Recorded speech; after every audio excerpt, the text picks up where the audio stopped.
This is the Player 4 Podcast. Join us each week as we talk about video games, entertainment, and pop culture, and bring in guests from the Rooster Teeth community. Player 4 has entered the game. Go with the theme song. Wait, the theme song just happened. Go with the intros. It's the P4 Podcast. Hello, I am Tristan, aka Shagwazir on the Rooster Teeth website. I'm Malachi, aka Tsukikiba. And I'm self-conscious. Why are you Wait. Let's see. I am badly self-aware. No, I am on a podcast. No, I'm Joseph. Darn it, Joseph. Alex isn't here. Just say the line as we wrote it for you. It is, hello, my name is... Hello, my name is... Fill in the blanks. Fill in the blanks. Darn it! I need a noun. Elephant. My name is Joseph, a.k.a. J. Dunlap. Hello, Joseph, a.k.a. J. Dunlap. Welcome to the podcast. Got there. I got through the intro. Eventually. So, last week we did a live stream, I think, right? You are correct. I am always correct. Of course you were. Were we really alive? Well, we had a fun time, didn't we? We did have a fun time. Guests? Oh. No, we had Alex's friends listening, though. Oh, okay. That's good enough.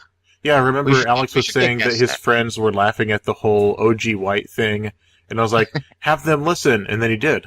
There we go. See? We got new listeners. I hope. We'll have to get more. More listeners. Get more listeners! I think as people get used to the fact that we're live streaming on the first Monday of every month, we'll start to get a more regular listener base for the live streams. So confused. This is the first or the last? I never remember. It's the first, because then it's always the first. A lot of holidays happen at the end of the month, so then we talk about them after the fact. It just so happened that that Thanksgiving was before the last Monday of November, so we actually had a week after Thanksgiving that we didn't have the live stream. Yeah, that threw me off. Okay, well, now I'm set straight. We had fun at the live stream, and hopefully we'll see all you lovely people at the next one. We should definitely set up some guests and play some games, though. Yes, we're gonna get some good planning done for that. Also, maybe a guest for next week, which is probably today, which is the holiday episode, and we'll also have a post-holiday episode, so we'll get some stuff planned for that, right? Maybe some games, maybe a table read? I see you preemptively speaking like you're talking on the day that the episode comes out. Yes, you should be listening to us. Wait, no, there's no live stream to be advertising. Watch out for the episode we're recording right now, because it'll come out next week. Well, if they're listening to it now, then it already came out. It's not going to come out next week. Joseph, you're confusing me with this temporal stuff. So how's everyone been doing? How has everyone been doing lately? I know that I've been pretty busy with work. Joseph, what have you been doing? I'll give you one guess, and it starts with Magic. The Gathering? Yeah. It starts with Magic the Gathering. Starts with Magic the Gathering, and it ends with me winning. Empty pots. You won something. I do pretty well. Well, what'd you win? Tell me. You're keeping me in suspense here. Let's see. The last thing I legit won was Game Day in October. It's a big after a set comes out, about a month later, there's a Game Day. I think it may have been early November. And since then, there's been Standard Showdowns. In 30 seconds or less, I'll explain what the Standard Showdown is. Standard is the most popular format, and it's the format that uses recent sets. So it's designed to sell the most recent sets. But it's also the cheapest one if you're not thinking about deck upkeep and that kind of thing. Well, Standard Showdown was a thing that Wizards of the Coast did for the past month. Every Saturday, a $10 fee, you do a normal event, but in addition to ordinary prize support, you also have something that Wizards of the Coast sent to the stores, and not every store does $10. No, I'm not done. Not every store does a normal entry. Some stores just do $3 with no prize support because they just use the prize support Wizards of the Coast sends them. But everyone has these special prize packs that are 3 rare cards. 3 rare cards. You get them automatic, they've already opened them and they picked 3 rare cards and they hand them. So ordinary booster packs are 3 uncommons, a rare, and a handful of commons. But these special packs that are just for the Standard Showdown are 3 cards put in there that are all rare. Just randomly assorted rares. Yeah, so there's a mythic and then 2 rares, or sometimes you get like a foil. I keep getting foil commons for some reason as my third card, but it's still kind of cool. So that's what I've been up to. So Wizards pre-package these things full of rares. Yes, they call them showdown packs, I believe. I've been doing pretty well with those. I brought a deck last week that actually didn't do well at all, and I didn't think it would, and it didn't. But I've been doing pretty well. My goal lately has been build a deck for $30 to $50 and just see how well I can do, and I always tend to be placing pretty well up against people who really invest in their decks. So that's consistency for you.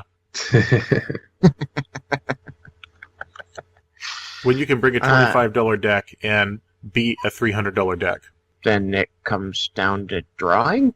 It's when you're playing a budget deck, you want to be the beatdown. You want to be the fast deck.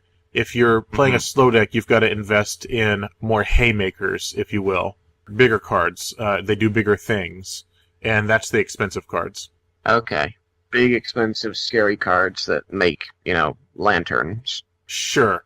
I still find that, playing games like Hearthstone and other similarly ruled games to Magic, that it always tends to come down to the luck of the draw, or the heart of the cards, which is clearly not with me, because I never draw the cards I need when I need them. The more you play, the more you find out that variance only determines a certain amount of what's going on.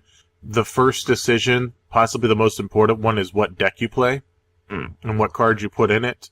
And after that, how you hedge against variance in deck building and also in gameplay. And how do you leverage your advantage in the actual game based off of your preparation going into it. So variance does play a role in it, but the better a player you are, the more you can hedge against variance. Yeah, and the way you model your deck is really how you can control what you get, because making sure you have the right number of cards for the kind of things you want to do, whether it makes a difference. Yes, what you like are having describing... 4 of a card versus 2 of a card, and so on and so forth, and you're fetching. What you're describing is called redundancy. It's where you want your deck to do something very specific, so you have more than a small handful of cards that do that thing. Sometimes you might find 2 cards that do similar stuff, so you get a playset of each of them. And so then you have 8 cards in the deck instead of 2 or 4 that do that thing. It's called redundancy. Yeah, I'm more likely to draw. But if you have, a build going, if you have a thing you're ramping up to that requires, 8 cards in a certain order, or for you to have these 8 cards all at once, however this play works, and so, to kind of bolster your odds without destroying the rest of the deck, say you put in 12 or 16 of these required cards out of the 8, for the 8 that you needed, you're still working with a 40, 50, 60 card deck, where that 12 or 16 is still a small enough percentage that until a certain draw in the deck, you're definitely not going to have what you need. Yes, when you have a level of redundancy where a third or half your deck is doing one thing, basically what you're describing is a combo deck, where you have just all these little pieces of the puzzle, and you need a certain amount of the deck to be those pieces of the puzzle, but then if you don't get the payoff card, it just fizzles. Exactly. That's why you get people that mulligan and mulligan and mulligan until they get what they want. They need to have a good opening hand. That's how you know someone has a combo deck. Mm-hmm. If they need a certain amount of pieces. And so I tend to go with just heavy redundancy. Anyway, I've taken up enough of our time talking about Magic. I can always talk about Magic, especially since I don't have a Magic podcast anymore except for the news one. Mm-hmm. So anytime you want to talk about Magic, I'll talk about Magic. Yeah. All right, stop talking about Magic. Okay. You're done. How have you been doing, Malachi? Been busy. Work. The bigwigs are coming to be like, why aren't you doing this? So that's going to be fun in the next couple days. And an exciting part, though, is Mr. Tristan is going to be coming to visit me here in New York. His name is Mr. Whiting, not Mr. Tristan. It's Mr. Tristan. It's true. See, I'm his friend, so I get to call him by his first name, and I wanted to be all fancy, so I put Mr. in front of it, so that's just the way it's going to be. Can I call him Dr. Whiting? No, that's my father, and I don't have a doctorate. You call him Engineer Whiting. How about Sir Whiting? No, Sir Tristan of Whiting. Sir Tristan avoiding. I mean, I'll allow it. Queen Elizabeth II might have something to say about it. Sir Dookie of Kiba. Hey, Yay! son of a bleep. Sir Running of Dookie. Oh, yay. All It'll right, never die. It'll never die. So we're talking about movies that we're looking forward to that are coming out. We've been in kind of a movie mode, haven't we? We were going through topics to talk about, and we came up with a bunch of movie stuff that's going on. So we're going to be talking about Valerian and the City of a Thousand Planets, Arrival, Fantastic Beasts and Where to Find Them, Assassin's Creed, Rogue One, and also something about Lin-Manuel Miranda joining the Kingkiller Chronicle project. For Valerian and the City of a Thousand Planets, it has the director of one of the movies I really enjoy, The Fifth Element, which is one of my top favorite movies, especially growing up. And the director is Luke Besson. Besson. He's Besson. also the screenwriter for the film, so he has a big hand in this project. Yes. So I'm looking forward to seeing it just because of the way he envisions things is always really, really cool to me. I will say I only recognize like 3 names on the list of stars in the cast. Those being Clive Owen, John Goodman. Actually, I'm going to say 2. I only recognize 2 of these. Oh, wait, no. Rihanna's in it. Oh, God. Which will be good then. This means you see some people you don't usually see. Yeah, that is good. But I do, I mention that because I love John Goodman. Every John Goodman film I see, I generally like. So yeah, I just wanted to mention that real quick because I was excited for it. It's coming out next year around July 21st. It's based on a French science fiction comic series called Valerian and Laureline. So, science fiction, it'll have spaceships and desert planets. Oh, Dune, okay. We'll do Dune. It'll be fine. Valerian must be one of the people's main characters' names then. I imagine. Because, like you said, it was adopted from Valerian and Laureline. Yeah, it says here that the guy, Dane DeHaan, is playing Valerian, a space and time-traveling agent. Maybe he's a secret agent. I always like time and space manipulation. It's always fun to see people's different theories on what's acceptable and what isn't acceptable with the rules of time and space. Well, I recently saw a film, Arrival, which was a space alien movie. It's all about space aliens coming down and landing on Earth and the Earth having to figure out what to do about them. I really enjoyed this film, but it's one of those that I'm not sure what the broader audience is going to think of it, just because these days my perception of the average film goer, Joe Schmo film watcher in the movie theater, he needs stuff to happen. You know, action films are more popular than like analytical films. You know, you don't go and watch documentaries in the theater. Now, I really loved Arrival. I can't stress that enough. But it was the whole concept, the whole premise of the film was not fight back the alien invasion. It was understand what the aliens want. And so there's like really tenuous scenes where the characters are first encountering the aliens. You know, they go aboard the ship and have this first meeting with them. And it's all about figuring out a way to communicate with them. Like the main character of the whole film is a linguist who's brought in by the military because of her knowledge of like all these different languages on Earth. And so she had this ability to connect the dots and formulate a way of interpreting the aliens' language. And so it leads to this really cool storyline as she begins to unravel how the aliens communicate, what makes up their language, and one of the core concepts that they go into, as you master a language, you modify your thought processes. So, you know, you speak English, you formulate your sentences one word at a time with a clear beginning and end. But then when you master Latin, you have to kind of modify your thinking patterns because word order doesn't really have any bearing on meaning in Latin as long as you have the correct endings. And so it kind of goes down that path and how the language you're using modifies the way you think and the way you perceive the world. That's one of the core concepts as she begins to learn the alien language. She begins to perceive world and life around her somewhat differently because of the way their language is structured and the way you have to think in order to communicate in it. So I thought it was a really cool film. There's a good payoff at the end, and I felt good because I was picking up on a lot of the clues that were meant to disrupt and distract earlier in the film, and kind of put them together and go, I think I see where this is going. It was a good time. It was well acted, the CG was good, and I thought the concept was original and really fun. But it, because it's not an action film, I don't know how many people are going to run out and see it.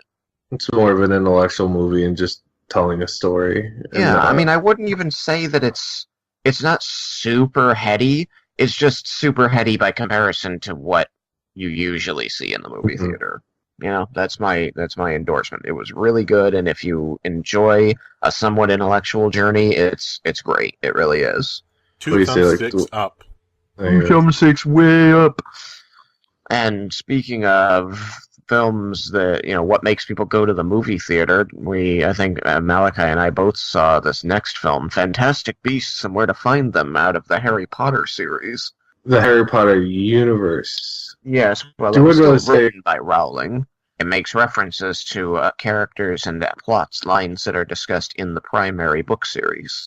Yes. It refers to characters and things that are in the Harry Potter series, but quite separate from it. So I would say it's a fun adventure movie. It's very heavy on the CG. I thought it was very interesting, and I very much enjoyed myself. I will say that it left me with one impression right off the bat that I couldn't shake for the rest of the film, which was that the wizarding community is incredibly progressive and makes the rest of the world look childish. Because the film is set in 1930s New York City, or even earlier, 1920s New York City, possibly. It's a long time ago. And so you get to meet, the American wizarding community in this film, and one of the first people you meet is effectively the president, who is a woman in the 1920s in America. I actually did not think about that. Yeah. That one, I'm glad. It's great. It really is. But it's surprising that would be a thing. Right. It was so anachronistic. It really threw me for a loop. This just wasn't... I mean, I didn't know if they were trying to make the statement that wizards see beyond these gender roles and the rest of us need to catch up, or if it was because it was in fact anachronistic and it was somebody in the modern, writing with a modern perspective saying, well, I really should, make powerful women as characters in this because that's an important message to be sending, without consideration for the time period that it was set in. I think you're right that often that happens, the latter scenario, which is modern writers having a modern outlook on a time period that probably wouldn't have that outlook. It's the same thing that happens whenever you have feminists go back in time. That's just an example. What I'm thinking of is Sarah Jane Smith, which was the main companion for Doctors 3 and 4 in Doctor Who, old school Doctor Who. When she first met Doctor Number 3, accidentally got in the TARDIS and time traveled back to the Middle Ages and was trying to influence the wenches, the kitchen wenches, to rise up against their oppressors, and they were like, what are you talking about? Yeah. This is the way life is. And that's sort of But I mean, at least happens. they addressed that. They made that a kind of a point of the episode, is that she has a modern progressive viewpoint on things, and she's struggling against a world that just doesn't see it that way. Meanwhile, over in Fantastic Beasts, we're dropped into the 1920s in America, which was a very patriarchal society, period of time for America, and we're immediately hit with female president of the American wizarding community, and there's no talk, commentary, discussion about this. We're honestly left to try and decide for ourselves. Is it that the wizarding community just doesn't really differentiate between men and women in a more progressive way than human society? Or was this a modern point of view being misappropriated into a past setting? What I was going to say is it's entirely likely the latter, but it's also possible that the first scenario is the case, that the wizarding community is not so much trying to be more progressive as it is they have a much more subjective method through which to determine the capabilities and leadership abilities and qualifications of an individual, whereas for our political system, we don't really have an objective process through which to determine who the better leader is, but we do it through a subjective way, like I think this person's better than this person just because of these criterion.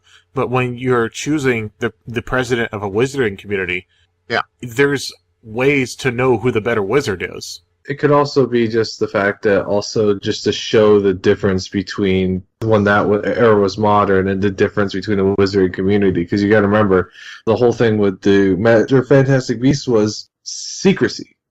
Not to let the Muggles know that they were of existence. Well, right, and so that's kind of what I'm getting at is I'd like to believe that that's the case, that they're really presenting wizards as having moved past that whole gender disparity thing. They're above that already.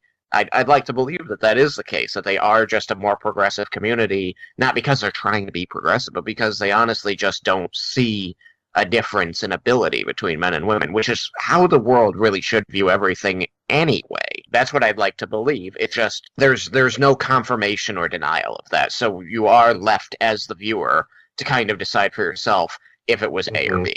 I want us to be able to move on, but you bring up a very good point that it's difficult for us now in what we view as a progressive time to accurately depict less progressive time periods. Yeah. Because an otherwise good person back then wouldn't have thought twice about contributing to a system that we now view as very regressive. You can't have, say, a movie set in the South during slavery where the protagonist is okay with slavery but is otherwise a good person. Right. Like, it's hard to have that movie sell well now. Like, let's go and do this good thing, but first I need to beat my slave. They're not going to do that. The protagonist has to always be against slavery. And the same thing would occur in a timepiece about the 20s. If you have a protagonist, they're going to be progressive because we have a hard time parsing that out. We want our characters to be black and white. And it's part of our society now that we're trying to deify progressivism, which is good. I mean, I think it's good. I want to point out that I don't have a problem. I really liked that they had a female president. I was just kind of stuck on I just got stuck on the whole chronology of it, and I got a little metaphysical in there. I'm like, wait. How are they so much more progressive than us, 100 years earlier? Yeah, that's that discussion. And I thought it was a great film, and I wouldn't change a thing. I knew it was coming. except for maybe Johnny Depp. I might change that. What? He was only in there at the. He was only in there for one scene, and that's why it was so weird. It's like, you could have literally had anybody play this character. Why did you pick Johnny Depp? Can you say literally again? Literally. I love that. Yes. It's so British. I know. I can't stop saying it anymore because I just, it's what I say now. I say during. So, instead of during? Yeah, I say during because I podcast with a Brit and he says during, and so I say during. And the dean of the School of Music where I teach also says during, and it makes me happy. Yes, they're so silly. Surrounding myself with Brits.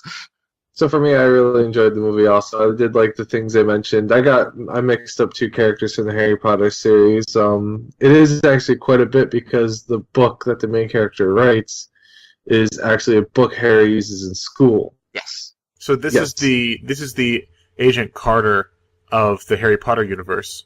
Yeah, in a sense, because the plot line of Fantastic Beasts and Where to Find Them follows the author of that particular book, which appears in the Harry Potter series as he is cataloging magical beasts and trying to help them get back to their homes. Because he was taking his main mission to going to New York City was taking that one. Yeah. eagle back to his home, and it ended up. Eagle. It was pretty much an eagle. I forgot its name. Yeah. It looked like an eagle with. But again, wings. it's like, you're right. There are a lot of references to other things. I remember that the Lestrange family name came up at one point. So then, after there were action films about magical monsters, there's action films about parkour. Like Assassin's Creed. Assassin's Parkour. Assassin's Parkour. I think that this movie has a lot of potential. Of course, I'm going to find myself saying this about video game movies until the day I die. I think it's got a lot of potential. The previews that I've seen, I think that they're going to do a great job with the assassin stuff, because that's a lot of parkour, which the video game Watch Dogs, which has lots of parkour cutscenes in it, has shown us that this is something that is fun to watch and witness and experience. Was more confused by the previews in the not past segments. Like, I really wanted to know why they made the Animus this giant robot arm that swings you around like a ragdoll through the air while you're jumped into your DNA past self, rather than just have the table that they had in the game. I have an opinion, if you want me to share. Okay, I do. Okay, so the premise of Assassin's Creed is very simple. A guy lays on a table, they access his DNA, and then he sort of mentally lives through the memories of his ancestor. It's so simple that I think they didn't have faith that it would translate well to the screen. So I think what they wanted to do was give us something more as to who this guy was that's living through the memories of his ancestors, by having the sub-story of why he's being pulled into this, and who this guy is, and who's doing this. And I think the arm doing that instead of a bed was just for more visual interest. Oh no! Time limit! Alright, snooze it for 5 minutes. Snooze it. Snoozing. I don't disagree with you, it's just that the game itself, that was amazing. Like, if you really play through the whole game, you realize that all the stuff you do, living through your ancestors' memory, being an assassin and jumping around and killing people, that was the side story. That was the subplot. The real plot, in my opinion, was, why is he being pulled onto the Animus? What are they trying to learn from his ancestors' memories? And why is he not being allowed to leave? Like, there is this huge... I can't even call it a sub-story. It's a co-story. There's the story of the ancestor and what they're doing day to day, that he lives through the Animus. And then there's the whole, why are they putting him on the Animus, which was massive. Actually, I would say that more of the story you play as the assassin is filling you in at why he's stuck there. And the main story is you trying to figure out fully what's going on and why you're being held. Right, because it's not until you complete the last memory that you figure out what it is that these people with this magical machine are looking for in your ancestors' memories. Okay, so I think the point I'm making is, because that's so important, they wanted something more interesting than a table. I think it was something that simple. I guess. I don't think you're wrong. It's just, I look at it and go, stupid. Really stupid. Stupid. You're in and out. Why do you need the half in and out where you see him attached and doing stuff? Either in the I don't know if he was present. doing stuff or if he was just being swung around. Oh yeah, there was the thing where he's swinging his arms around.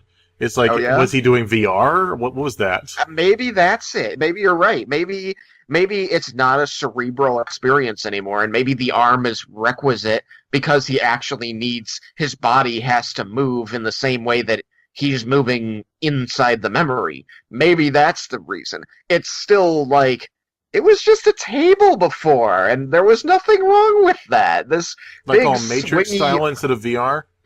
in the game he did. Okay, I think we need to move on. We hit snooze and we're still on Assassin's Creed. It's true. Rogue One. Star Wars Rogue One. That's a thing. That's going to be, a few people are going to watch that. Yeah, I'm kind of meh. I'm watching it. Yeah. I might do it just for principle that I've seen every single Star Wars in theater. Maybe we'll actually do a spoiler cast this time. Oh, we'll never do one of those. It requires way too much getting stuff out on time. Have we ever talked about what happened to last year's Star Wars spoiler cast? That it got recorded and then it just sat in our vaults and never did anything. More specifically, it got recorded when I wasn't available. So it was Malachi and Alex being confused about stuff, and you trying to explain it, and then you never edited it, and then you and I were going to record an additional thing tacked on to answer some of the questions, and we never did. No. It just... I gotta say that, I got to the end of that and I was like, I don't see the value in putting the effort into editing this because there wasn't any discussion. It was mostly me explaining Star Wars. Okay, we are going to do a Rogue One spoiler cast. And I also wanted to talk about a few other things that are similar to Rogue One in the spoiler cast. So, watch out for that because it's going to be good. So, is there anything more to say about Rogue One? I think we could just save that for the spoiler cast. We'll save it for the spoiler cast. I'm excited. It's a story that I'm actually really interested in. Me too. And it's a story that's been told a few times in other ways, and that's, it's a great story. The beginning of the rebellion. So let's move on. The last that'll get a little special mention. Patrick Rothfuss, amazing fantasy author, leading man of the World Builders charity organization, or one of the leading men anyway. He has a series of books called the Kingkiller Chronicle, out of which there are 2 books currently available. He's working on the 3rd. And those 2 books, and at least at this moment, the very first book, The Name of the Wind, the rights to it have been purchased by Lionsgate Entertainment to make a feature film and supposedly a TV series out of. And so me and my friends who read this book, we're all really excited about this because The Kingkiller is a really, really inventive fantasy story following this guy whose exploits are known the world over, and now he's, retired himself to be an innkeeper, and someone has come looking for him to get the real story because there are all of these tales, but no one knows the truth. So it's a lot of fun. They're very interesting characters, and we're all eagerly waiting for the 3rd book to conclude it all. But the really cool thing about this is that apparently Lionsgate contracted Lin-Manuel Miranda, who is famous for producing Hamilton, to be a creative producer and the mastermind of the musical arrangement for this. And that's all really awesome because music plays a very large role in especially The Name of the Wind, because the main character, Kvothe, is at his heart an instrumentalist. He is an actor, and he is a songwriter, and he plays... Like, a huge part of his story is him and his lute, and how he makes his meager living on his lute. So we're really excited about this coming out, and we're really, really hopeful that Lin-Manuel Miranda is going to make it as amazing to watch as it was to read. We can all go and hold hands. Yay! And wave lighters and candles and whatnot. It'll be like a vigil. All right, guys, I think that's it. That'll do it. That'll do, pigs. That'll do. Aw, that's sweet of you. I'm just that kind of guy. Good night, everybody. Bye. Goodbye. See what I did there? I was caboose. I did. You were caboose. So, There's something you still haven't said to bother Malachi. No. Hashtag goodbye. Dang it. Dang it, Bobby.